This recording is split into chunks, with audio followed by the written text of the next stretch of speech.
Welcome back. This last time, we figured out how to actually get the cost of what you're actually spending on a recipe. Now that you know the cost, you went ahead and did what everybody tells you. You tripled it. And it feels right, but here's the problem. You have no idea if that price is a good one or a slow way to go out of business. Triple it isn't a pricing strategy, it's a guess wearing a lab coat. By the end of the video, you'll be able to look at any product you make and set a price on purpose. One that hits a profit number you choose, not one that just felt fair. And I'll show you the one word people mix up that makes them think that they're making way more money than they actually are.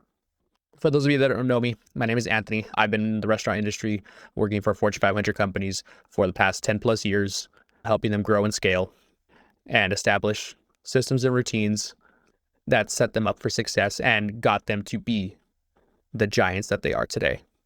And recently I started my company Forgr to help these small operators that are just starting out or just wanting to scale to that second, third, or fourth location, build those fundamentals into their business for long-term success. This is video 2 of our foundation that we're trying to build. And in video 1, we went ahead and costed a single recipe. And today we turn that cost into a price the right way. No spreadsheets you're scared of, no MBA words, just the math that decides whether all this work pays you back or costs you everything you've got. Because almost every maker prices one of 3 ways, and all 3 are guessing. 1, you copy your neighbor or the person that's right next to you, and you see what they're charging and figure you should pretty much just charge the same or around the same price because you want to be competitive. But you have no idea what their cost is.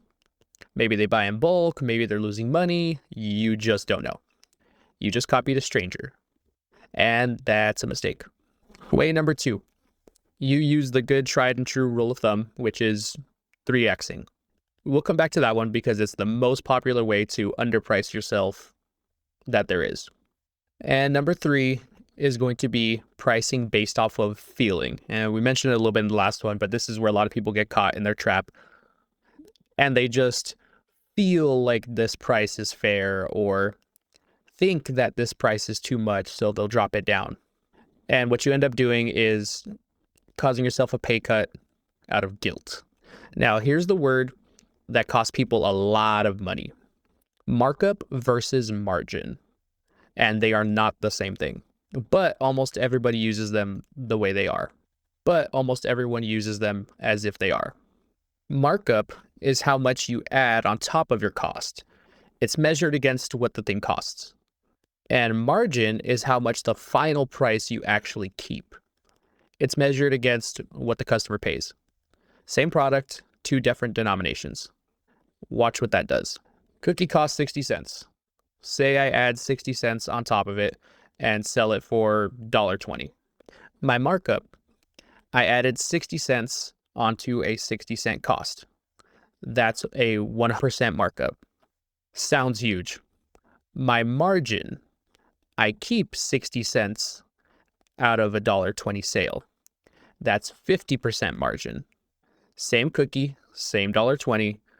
One number says 100, the other says 50. Neither is wrong. They're answering different questions. Now the trap. Say you decide you want 70% profit on this cookie. Good instinct. So what do most people do? They take their 60 cents and multiply it by 1.70. And that gives them $1.02. Feels like 70%, right? Because you just did the math. It's not. Watch. You sell for $1.02 and you keep 42 cents. Out of that $1.02, that ends up netting you 41.2%. But right now you just thought it was 70. You actually set a margin of 41%. So you just left almost half of your profit on the table and you never even knew it because you thought you did the math. Now here's the fix. When you want margin, the number that actually matters, the slice of the sale that you keep, you don't multiply, you divide. Price equals your cost divided by 1 minus your target margin. You want a 70% margin on that 60-cent cookie. 60 cents divided by 1 minus 70% ends up turning into 60 cents divided by 0.30. And that ends up giving you $2.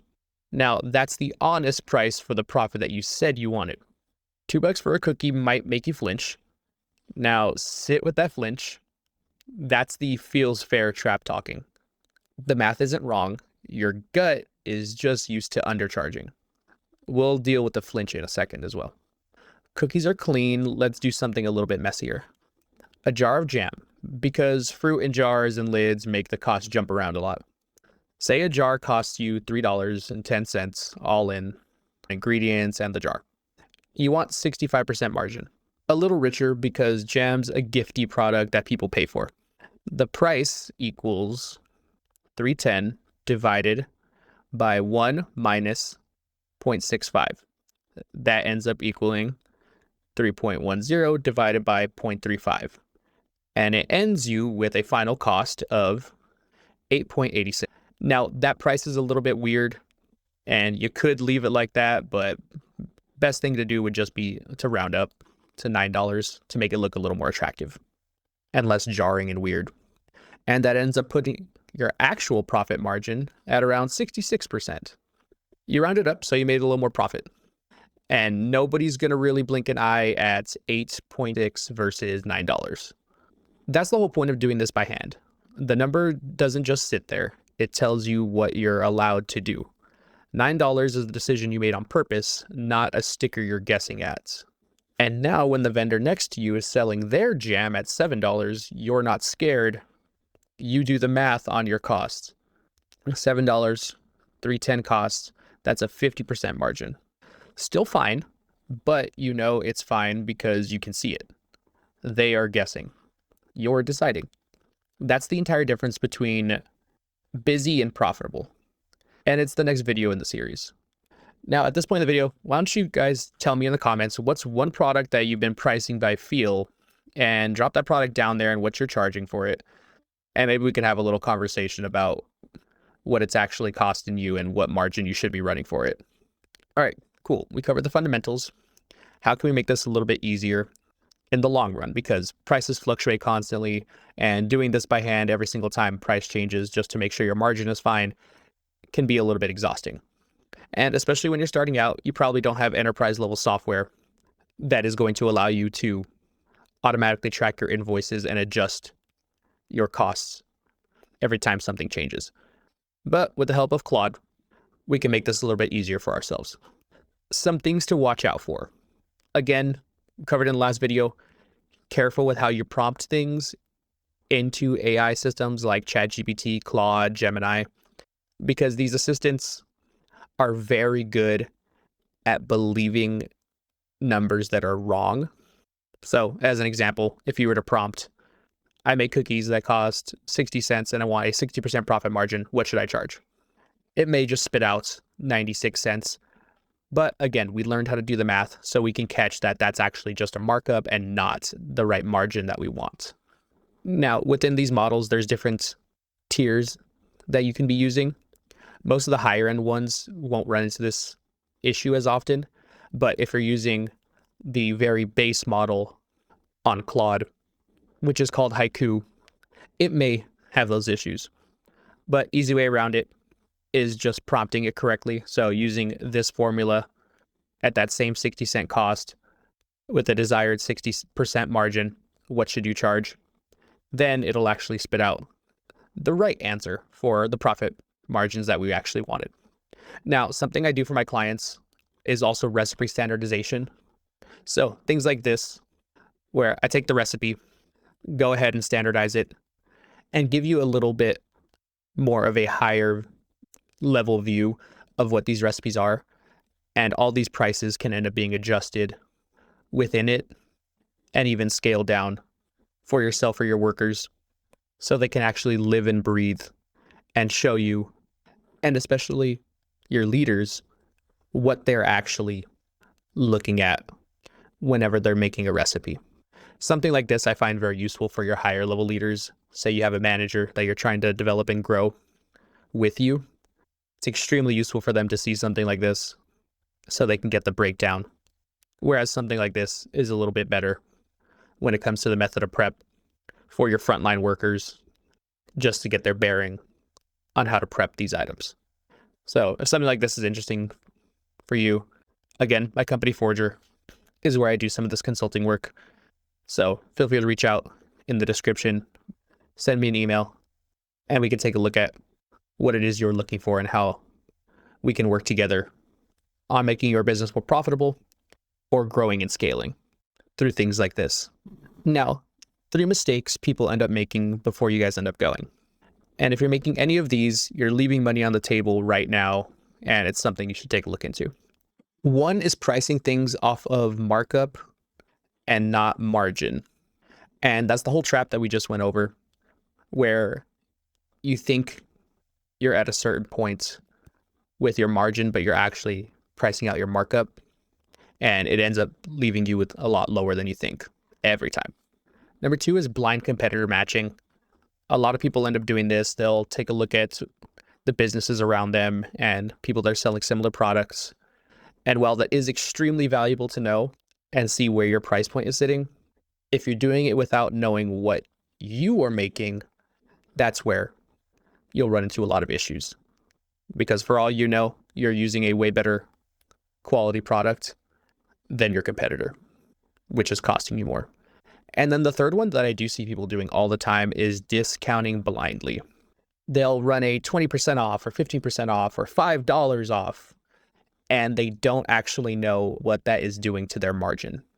Hey, running a discount as a traffic driver is extremely valuable. But if it starts eating into your profit too much, or God forbid, you start rolling it into the red, that's always where there's an issue. But after today, that and these things should not be a problem anymore, because we know what system is put in place to protect that. And that is having one where everything you're selling has a specific cost, price, and margin done deliberately. And that's the leap from making it something you just do at home into an actual running business. And that's exactly what I'm here to help people build. So here's your homework. Take your 3 best-selling products and use the formula and price out every single one of them to the margin you actually want. Not the one that feels fair and not the one that somebody else suggested to you. And in the next video, we're going to talk about the one that hurts a little bit, which is cost that you're forgetting. Because that 60-cent cookie, it's not really 60 cents once you count packaging, your table fee, gas, and the batch you dropped on the floor. We add the costs that quietly eat into your margin that you just learned how to protect. But that's going to do it for me today. Again, my name's Anthony with Forgr. Subscribe if you're interested in the content and you want to be along on this journey where we establish and scale your food business. And if you're interested at all in seeing what type of help I provide to my clients, feel free to reach out via the email down below. Thank you, and you have a wonderful day.